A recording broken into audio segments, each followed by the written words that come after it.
A phraseography is the union of two or more words together without lifting the pen.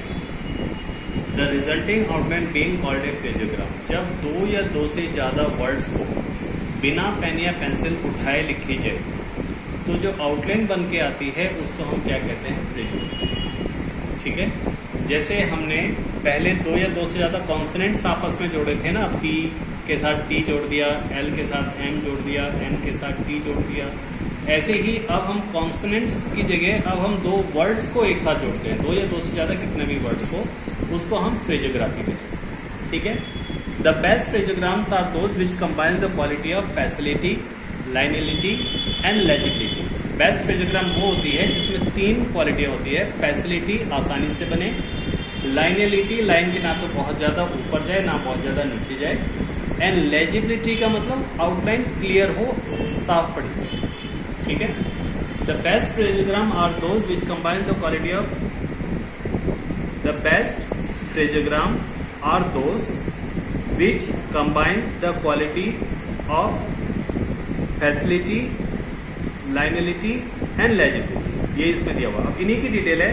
A phraseogram should be easy to write. एक phraseogram लिखने में आसान होना चाहिए। ठीक है, it should not ascend too far above the line, not descend too far below the line. लाइनलिटी हो गया, it must be legible when written. जब लिखा जाए तो साफ लिखा जाए। Subject to observance of these conditions the practice of phrase writing will greatly increase writer's fluency and speed. हम शॉर्ट हैंड में कोई भी चीज़ सीखते हैं उसके पीछे एक मकसद है, टारगेट है। फ्रेजोग्राफी का मोटो क्या होता है कि इसकी जितनी ज़्यादा आपकी प्रैक्टिस होती जाएगी आपकी स्पीड इंप्रूव होती जाएगी। ठीक है, स्पीड बढ़ती जाएगी। इसका एक सिंपल सा एग्जांपल बताता हूँ मैं। एक फ्रेजोग्राम है, I would like to draw the attention of the honourable minister. अभी इतना बड़ा फ्रेज है, इसकी जब हम आउटलाइन बनाएंगे तो सिंपल बस इतना सा। ये इसका बेनिफिट है कि डिक्टेटर ने इसको बोलने में कम से कम 10 सेकेंड का टाइम लिया, but we have made only in 1 or 2 seconds। तो स्पीड तो इंक्रीज होगी, बट ये खैर आगे बुक खत्म होने के बाद है। फिलहाल आपको क्या करना है, इन रूल्स को फॉलो करना है। The first word form of phraseogram must occupy in which it would be written if stood alone. Phraseogram के फर्स्ट वर्ड पे डिपेंड करता है कि अगर ये अकेला होता तो आउटलाइन कैसे बनाते, उसी के अकॉर्डिंग हम जोड़ेंगे। जैसे हाउ कैन दे, एक फ्रेज है, how can they. How can में हाउ ऐसे, कैन ऐसे, दे ऐसे बनाते हैं हम अलग अलग। अब इन तीनों को जोड़ दो बिना पेंसिल उठाए, हाउ कैन दे। इसी तरह से आई हैव लिखना है, आई हैव, आई के साथ बिना पेंसिल उठाए हैव आ जाएगा। क्लियर है इतना? If first position word form में slightly raised or lowered however to permit of a following stroke being written above, on or through the line. Phraseogram के फर्स्ट वर्ड के अकॉर्डिंग हम next word को भी थोड़ा बहुत लाइन से ऊपर या लाइन पर या लाइन से नीचे कर सकते हैं, जिससे अगला कॉन्सोनेंट क्लियर हो। अब जैसे एक ग्रामर लॉग है विद, विद के लिए ये ग्रामर सेमी सर्कल। जब विद के साथ मच जोड़ते हैं तो लाइन से ऊपर पूरी आउटलाइन। जब विद के साथ विच जोड़ते हैं तो 6 लाइन पर बनता है, तो लाइन पर।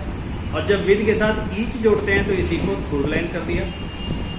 एक में आउटलाइन पूरी लाइन से ऊपर, दूसरे में लाइन पर और तीसरे में लाइन से नीचे। हम ये नहीं करेंगे कि ये विद मच बनाया, ये विद विच बनाया और ये विद ईच बनाया। 6 को बड़ा नहीं करते जाएंगे, कॉन्सोनेंट की लाइन तो सेम रहनी चाहिए। ठीक है, उसके बाद व्हेन जॉइन टू के एम एल, जब के एम एल आई के साथ जोड़ेंगे तो आई हमारा हाफ बन जाएगा, I can, I am, I will. ठीक है, with the rare etc it is unnecessary to vocalize the phraseogram he if standing alone or at the beginning of the consonant। he अगर अकेला है या किसी फ्रेजोग्राम के स्टार्टिंग में है तो he पूरी आउटलाइन बनाएंगे। जैसे he will be, he should know, he may be। लेकिन अगर फ्रेजोग्राम के मिडिल या एंड में ही की साउंड आती है तो ही के लिए एक डार्क टिक। जैसे if he, if he should know, ठीक है, ही के लिए डार्क पिंक। क्लियर है इतना? मच के लिए हमने ग्रामर लॉक बनाया था ये, लेकिन जहां ये आसानी से नहीं जुड़ता फ्रेजोग्राफी में, पूरी आउटलाइन बना दो, जैसे so much, too much, how much. क्यों? क्योंकि सो मच को अगर ऐसे बनाओगे तो इसको सो विच भी पढ़ेंगे, सो ईच भी पढ़ेंगे, है ना, तो कंफ्यूजन होगी। तो सो मच पूरी आउटलाइन। वर के लिए वे के साथ अपवर्ड आर या सिर्फ डाउनवर्ड आर, जैसे they were, we were, you were, if he were. ठीक है, इसी तरह से हिम के लिए ई का वॉवल, जैसे of him, to him, by him, for him. ठीक है, स्पीक फॉर द के लिए हमने डॉट लगाया था ना, अभी भी डॉट लगाएंगे अगर अकेला है तो, लेकिन फ्रेजोग्राम में अगर आता है तो एक टिक लगाएंगे इससे पहले जो भी कॉन्सोनेंट है उसके, जैसे by the, of the, to the, and ऊपर की तरफ जा रहे हैं, नीचे की तरफ and the, should the, for the, beyond the, was the. ठीक है, on the or but the, देखो ऑन बिल्कुल स्ट्रेट बनता है, लेकिन ऑन के साथ जब द जोड़ेंगे तो इसको थोड़ा एंगुलर तिरछा बना देंगे, इसलिए कि अगर इसको स्ट्रेट बनाते हैं तो इसको आई भी पढ़ सकते हैं, आई में भी कंफ्यूजन हो सकती है, तो इसीलिए क्या करेंगे हम, on the or but the को थोड़ा। ठीक है, फ्रेजोग्राम की पहचान क्या होगी, जब हम डिक्टेशन देते हैं बच्चों को स्पीड में, ठीक है, तो फ्रेजियल वर्ड्स जो होते हैं वो इकट्ठे बोले जाते हैं।